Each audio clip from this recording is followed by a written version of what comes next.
No sé si tengo fuerzas para manejar. Apenas si me puedo servir el cereal en la mañana. No importa, yo manejo.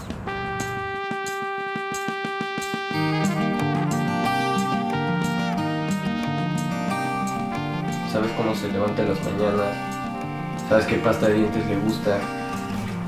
Sabes qué canción le gustaría cantar aunque le dé pena. Sabes todas esas cosas y a la vez no sabes nada de ellas.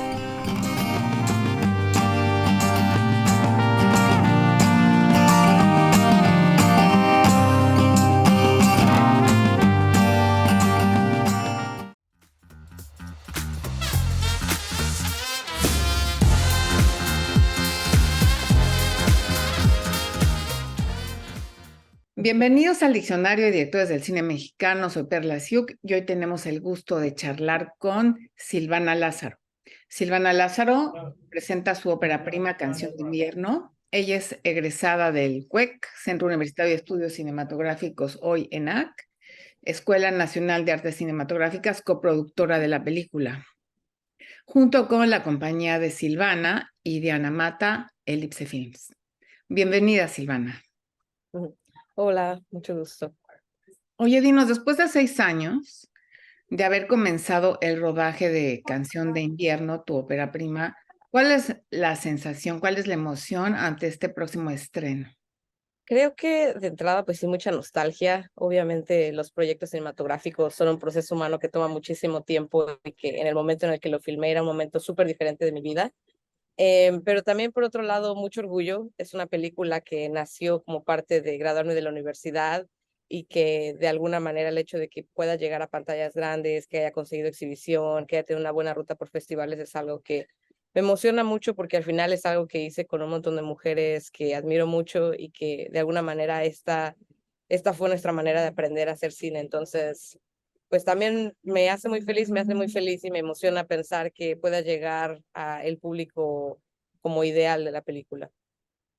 Para los interesados en esta película Canción de Invierno, en esta entrevista, ¿nos podrías decir cuál es el tema de la película, de qué trata?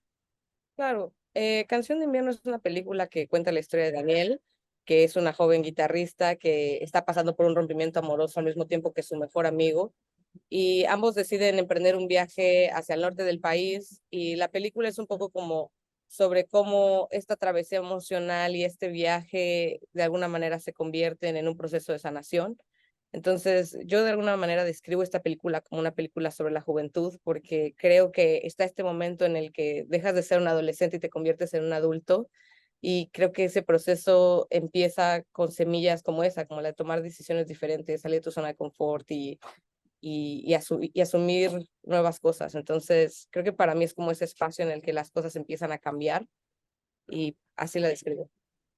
¿Qué es lo que te motiva precisamente a escoger este tema, no? Porque Canción de Invierno abarca la juventud, la infidelidad, la traición, la puerta hacia una nueva sexualidad posible, ¿no? En este caso, bisexualidad. ¿Qué te lleva a escribir esta película? ¿Qué te inspira? ¿Cuál es el detonador de la historia? Creo que el principal detonador era querer deconstruir la manera en que las mujeres hemos sido representadas en el cine. Cuando escribí esta película tenía la misma edad que el personaje, tenía 23 años y casi todo el crew éramos mujeres que teníamos 23, 24 años, y creo que nos interesaba desdibujar la manera en la que hemos visto representadas a las mujeres, y que justo siento que hay películas que tocan estos mismos temas, pero de maneras bajo narrativas mucho más heteropatriarcales. Entonces, de alguna manera nos interesaba repensar para futuras generaciones cómo estos mismos temas podrían ser repensados. Entonces, digamos, ese creo que fue el detonador principal. Em, y justo pienso que a final de cuentas ofrece una nueva mirada ante estas perspectivas. Ahora, esta es una película de carretera, un viaje emocional, un viaje físico que atraviesa México del DF a la frontera Tijuana con San Diego. ¿Por qué elegiste esta frontera? ¿Qué es lo que te inquieta en la frontera? ¿Qué te llama la atención? Pues creo que alguna vez había pasado muy rápido y me llamó mucho la atención ver que había un contexto, primero la mezcla cultural con Estados Unidos me parece algo interesante, y también conocer ese lugar del país. Me di cuenta que había muchísimas películas que se habían filmado en esos espacios, pero que casi siempre todas eran relacionadas con violencia, que de alguna manera tiene sentido en el contexto en el que vivimos en nuestro país, pero también me di cuenta que había muchas otras cosas pasando, había paisajes increíbles, había gente viviendo cosas y experiencias muy diferentes a las que yo conocía en la Ciudad de México. Entonces me pareció importante que hubiera una película que pudiera ofrecer una ventana diferente, apreciar este espacio de nuestro país y que además de cuentas, pues este viaje físico también es un viaje emocional. Entonces, de alguna manera intentamos que la travesía emocional de Daniel sea también esa travesía física. Entonces, creo que también los paisajes de Baja California que van del desierto a las montañas, al mar, se prestaban a crear estos momentos cinematográficos. ¿Nos podrías comentar cómo fue el proceso de la ruta geográfica? ¿Qué fue lo que viste? ¿Por cuántas ciudades pasaron? ¿Cuáles fueron las dificultades que tuviste de llevar un reparto o había especialistas en ciertas áreas que te protegieron en la filmación? ¿Cómo fue el proceso? Pues filmamos desde Ciudad de México, filmamos una parte en Morelos y después ya filmamos todo en Baja California. En Baja California filmamos en Tijuana, filmamos en Tecate, filmamos en un lugar que se llama Ejido Heréndira y en Ensenada, en medio de esas ciudades filmamos. Pues obviamente sacar a un crew fuera de sus casas requiere pues mucho cuidado. Creo que de alguna manera éramos un crew súper pequeño de mujeres que nos conocíamos mucho, ¿no? Y que la intención fue crear entre nosotras pues esa comunidad y apoyarnos y de alguna manera repensar también la manera en la que muchas veces el cine tiene muchísimas jerarquías y pensábamos que teníamos responsabilidades claras por departamento, pero al mismo tiempo estábamos ahí tomando decisiones juntas. Entonces, de alguna manera el viaje se hizo bastante tranquilo por eso. Digo, al final siempre hay eventualidades. Al mismo tiempo de ser una película de bajo presupuesto, pues quiere decir que no tienes tanto control sobre las locaciones o sobre los espacios. Entonces, un poco la estrategia que optamos fue que la película tiene una suerte de mezcla entre documental y ficción, y esa parte documental la asumimos como, bueno, no tenemos tanto control de todos los espacios para hacer exactamente lo que dice en guión, pero vamos a jugar con los elementos que hay ahí, vamos a dejar que la película se nutra del contexto y se nutra de las personas que viven estos espacios. Entonces, más o menos esa fue la manera en la que lo abordamos.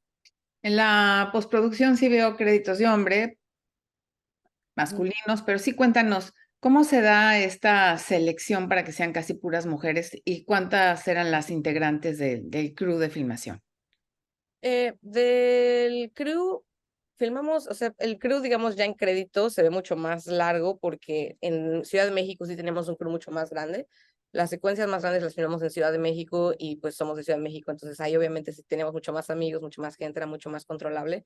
Pero el crew que hizo casi toda la película, que fue toda la parte de la travesía, éramos, pues venía Arte, que venía Constanza, venía producción, que es Diana Mata, venía fotografía, Sheila Altamirano, asistente de cámara, que fue Andrea Ornedo, vino asistente de dirección / continuista, que es Mariana Lavaniegos, y el único hombre que vino con nosotros fue Sebastián del Valle, que hizo sonido.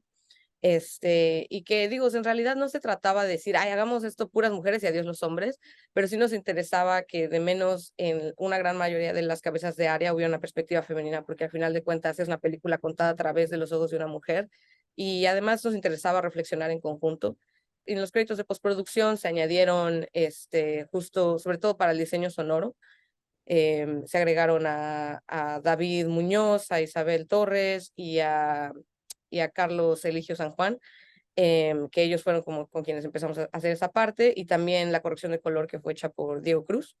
Y al final, pues en realidad todos son amigos, pues todos son compañeros también del CUEC, y en realidad creo que todos nos unimos pues con ganas de hacer cine, ¿no? Como con esta sed de cómo empezamos nuestra carrera y pues así surgió. Ahora hablemos del reparto. Básicamente estamos viendo una película con dos personajes estelares, y esos son, y luego entra en acción la manzana de la discordia, o por decir algo, el personaje que va a mover a Daniel, interpretada por Ruth Ramos, Diego, que es su mejor amigo, Andrés Lupone, y el tercer personaje, que es una mujer bisexual que encarna Marisol Cali Mayor. ¿Cómo llegan ellos al casting? ¿Cómo los eliges? ¿Tenían experiencia? ¿No tenían experiencia? Ruth Ramos, tengo la suerte de conocerla casi desde que empecé mi carrera. Ella también estaba empezando su carrera como actriz. Había trabajado con ella en un corto anterior mío, en un papel más chiquito. Y desde que escribí el guión pensé en ella porque creo que es una actriz increíble, porque es una amiga muy cercana y también sentía la confianza de que iba a ser un reto muy grande para mí hacer esta película y pues es bien padre cuando también puedes recibir como la confianza de estar con alguien con quien conoces. Y de alguna manera pues el trabajo, no sé, la conozco, nos conocemos muy bien, entonces creo que a veces teníamos que hablar, había como una conexión muy clara entre nosotras. Y con el resto del cast, curiosamente, cuando empecé a castear, me interesaba al principio mucho que fueran músicos, porque el guión era un poco diferente. Y bajo esa idea surgió que Andrés Lupones se uniera al cast, él es músico. ¿De origen es trompetista?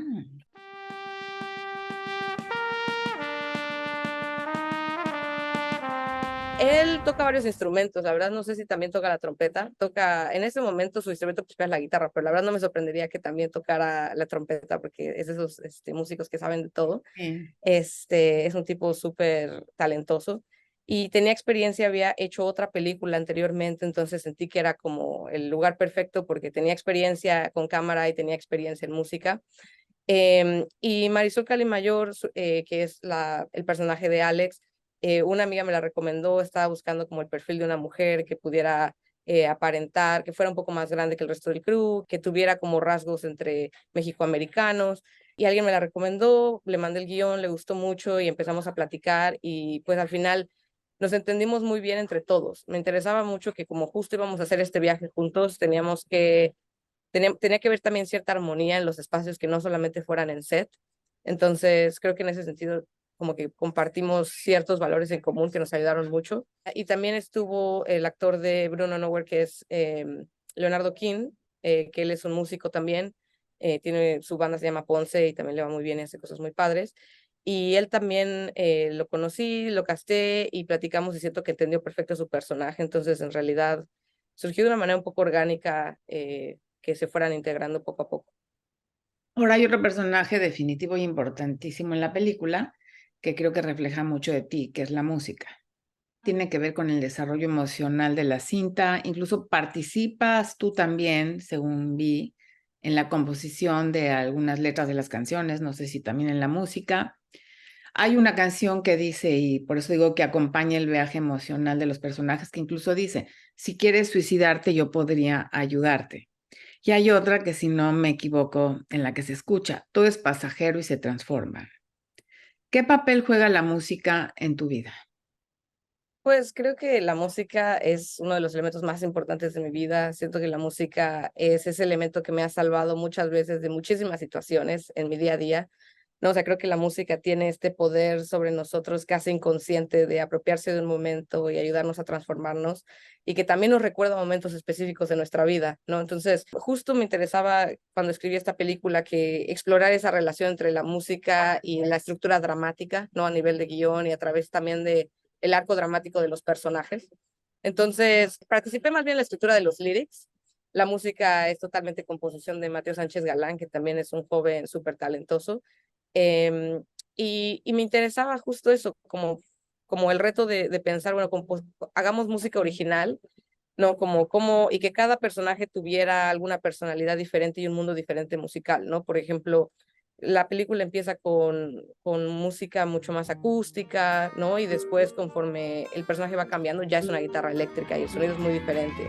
Y el personaje de Alex, por ejemplo, es música más electrónica, entonces su mundo es diferente. Entonces nos interesaba mucho eso, que cada personaje tuviera un mundo propio musical y que eso nutriera a la película. Oye, y hablando de la música de Mateo Sánchez Galván, es casi el compositor de la gran mayoría de la música de la película. Veo que también hay otras canciones, ¿no? Que habrán pagado los derechos o se los cedieron. ¿De dónde viene Mateo Sánchez Galván? ¿Cuál es su historia musical? Pues Mateo Sánchez Galán es un joven mexicano, productor de música. Cuando yo lo conocí, o sea, digo, lo conozco desde hace mucho tiempo, pero más bien cuando empezamos a trabajar en esta película, era la primera vez que él hacía un score. Era muy joven, o sea, creo que Mateo tenía como 20, 21 años cuando empezamos a hacer la película. Y él ha trabajado con muchas otras bandas y también tiene su banda propia. Entonces, la verdad es que hace de todo. Siento que Mateo también es como de esos músicos que trabajan para diferentes cosas, pero creo que tiene una búsqueda experimental musical diferente. Y sí tenemos otras canciones. Uno de los lyrics que mencionaste por ahí es una canción de una banda chilena, creo que es la única canción es externa y los otros son 2 covers que pagamos los derechos y que justo Mateo hizo esta reinterpretación de 2 clásicos de la música.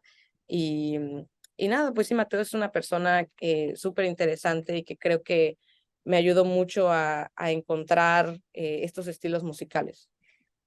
Ahora, la fotografía. La fotografía no sé si llamarle anamórfica, pero tiene un formato alargado y predominan los grandes close-ups que en la pantalla de cine se van a ver increíbles, ¿no? Gigantescos. ¿Cómo te pones de acuerdo con Sheila Altamirano para diseñar los emplazamientos de cámara, toda la foto de la película? ¿Qué es lo que querías capturar de los personajes con esta fotografía? Claro, pues de entrada Sheila Altamirano también es una compañera del CUE, que es 2 años, creo que es de 2 generaciones arriba de la mía, y creo que era como la persona ideal para hacer esta película porque ella tiene mucha experiencia en el cine documental, en el cine ficción, y justo es a lo que nos interesaba, como es esa intersección, y, y nos interesaba mucho que casi toda la película está contada a través del desarrollo emocional de Daniel, son los ojos de Daniel, y no queríamos que la realidad se sintiera solamente como se ve, sino como se siente, ¿no? Muchas veces cuando recuerdas momentos de tu pasado, hay cosas que todo es algo difuso, extraño, y hay otros que son cámara lenta de estos momentos específicos que recuerdas a la perfección. Entonces, en ese sentido, hicimos varias cosas con la cámara, jugamos con la velocidad mucho, teníamos justo un formato mucho más alargado, filmamos en 240 y teníamos también una paleta de color muy clara que trabajamos con la directora de arte. Entonces, creo que nos interesaba mucho que la cámara se sintiera muy libre. Casi todos los planos son planos secuencias, algunos son más largos que otros, pero nos interesaba mucho que casi la cámara fluyera con mucha organicidad en medio de los personajes y que se sintiera muy fresca, para que la gente se sintiera casi como que está ahí y también pudiéramos absorber como los espacios. Nos interesaba mucho que la luz llenara el cuadro, que la playa llenara el cuadro, como que todas estas texturas por las que pasamos se sintieran y estuvieran presentes. Entonces, justo creo que el trabajo en cámara tuvo que ver, pues primero obviamente con discutirlo, con discutir qué queríamos decir, cómo se traducía eso en términos técnicos, ¿no? Qué elementos técnicos nos ayudaban a transmitir esas cosas. Y en el momento de filmar, pues obviamente tenía que ver mucho como con generar un trazo y como con ensayar bastante, porque al final como eran planos largos requerían ese tipo de dinámicas. Y nada, Sheila creo que es una persona que tiene una visión muy interesante hacia el cine. Justo acabo de hacer otra película con ella y ha sido padre reencontrarnos y ver cómo hemos crecido desde esta película ahora. Y creo que Canción de Invierno nos permitió experimentar mucho. ¿Qué cámara utilizaron? Nos fuimos con una Sony F55, que en realidad justo fue una cámara que elegimos porque es una cámara bastante compacta. De hecho, muchas veces se usa para documental. Había la oportunidad de llevarnos una cámara más grande, una Alexa del CUEC, pero justo éramos un crew muy pequeño y si hubiéramos llevado una cámara más grande necesitábamos 2 o 3 asistentes más. Entonces nos interesaba una cámara que pudiéramos meter a un carro y que no necesitáramos como muchísimos elementos.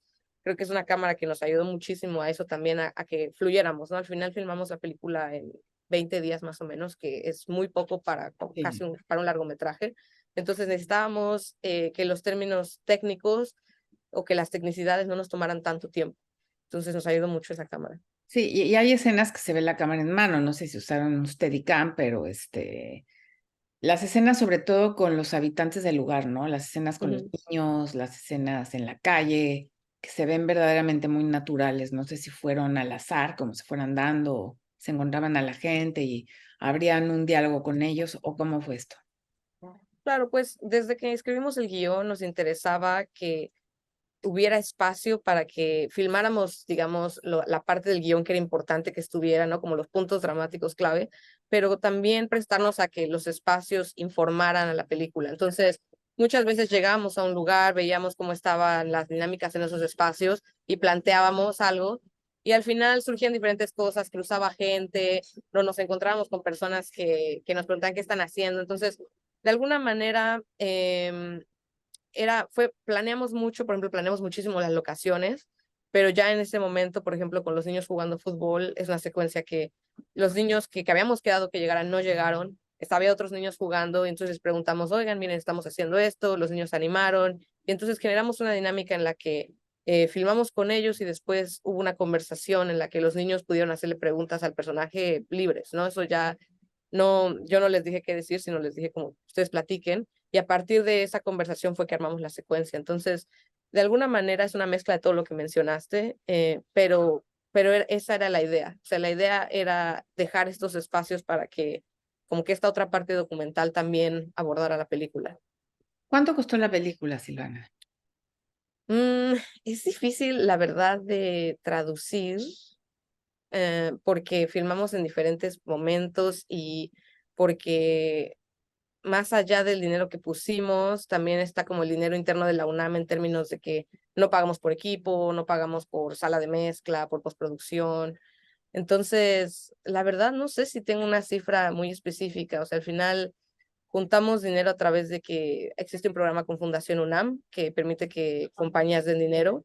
Entonces, pienso que, o sea, realmente como en efectivo, como 200,000 pesos, pero el resto del dinero pues fue justo trabajo, el trabajo de los compañeros y también los espacios de la UNAM y el equipo de la UNAM que pues permitieron que pudiéramos hacer la película. O sea, todos tuvieron honorarios.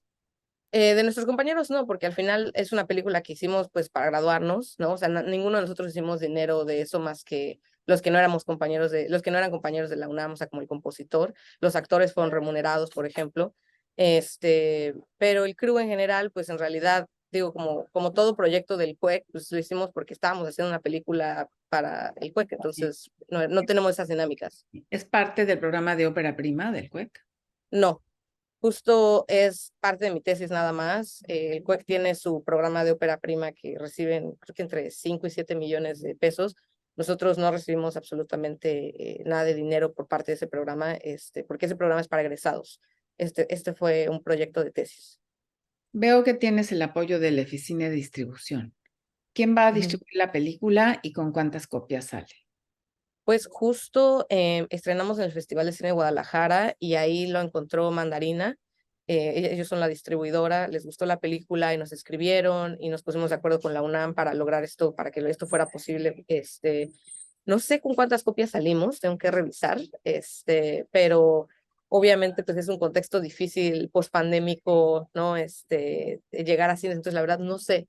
¿Y sabes en qué salas de cine va la película?